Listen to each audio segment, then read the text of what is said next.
You have added nothing. Nga wala bamusajja waffe Hajji Musa Ssewava etofali lyataddeko from a primary teacher yava mu P7 gye bamugyeeri waabo n'omuleeta ekibuli TTC n'asoma grade 2 teacher n'amaliza n'agenda nga yeeyongerayo mpolampola until he became an accountant until yakola mu bitongole bya government n'aweereza paka lye resigninga mu 2000 ali 2000 awo mu 2023 n'resigninga era nabanga Allah musasira nabanga saman mu masomero ge aga Sapporo schools. So tandika from scratch and you become somebody. Just look at the great empire you built. Look at him. From a nobody to a someone. Wairo buli mungu abada buli omuntu yekomba nenga ne sente ezamuleeta ekibuli sente zabuleeza fees na mu P7 najje ekibuli nasoma bamutulaze hajirule yamuleeta ekibuli twabadde mu Kuziika eggulo n'omutulaga hajirule tegeti ne oluvannyuma n'alanda mpola nolwekyo tujjawo ki nti gwokubanga olemeddwa become successful. Don't blame your parents. Don't ever blame your parents. If you fail to be successful, don't ever blame your parents. Tebansomesa ndabika nina kino ndabika bankola kino ndabika ABC. Just yourself.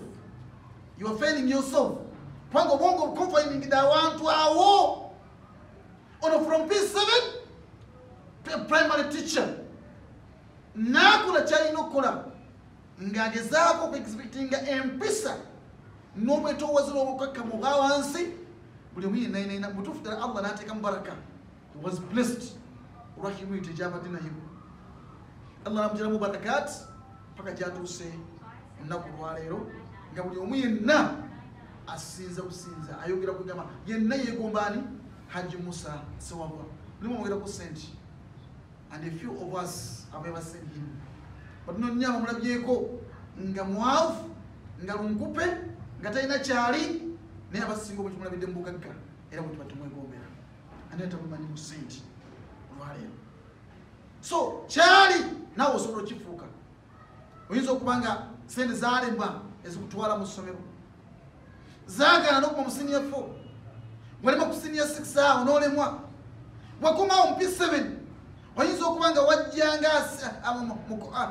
wajjanga omuyambi w'ewaka house girl shamba boy ayambako ewaka naye gwe wekutogera kyekigaana okuyiga emmoroka ogivuge ewaka kyekigaana okwoza emmotoka ewaka kyekigaana okwadinga value onto yourself kyekigaana okutwala oyiga obwamakanika.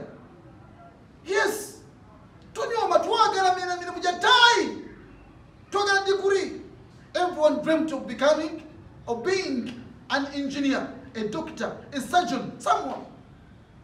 Twalina birowoozo byebyo buli omu yenna gakubeera ekyo. As I speak to you now, a few of us abalowooza mugenda kufumba mmere, a few of us abalowooza mugenda kukola byetukola olwaleero, ebitufuddeyo kyennyini kyetuli olwaleero, a few of us byokola olwaleero tewabisoma. Ndawulaba bangi nnyo abatabisoma nabeera successful olwaleero. The same can apply to you. My dear respected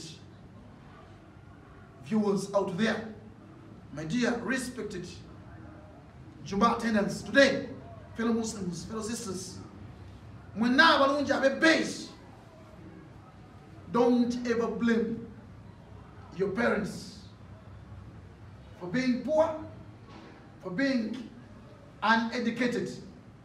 Don't ever. Tonenya bakadde bo kubanga tebakusomesa, tewatuuka ku kino, tebagaggawaza, tebaleka amataka. Don't ever.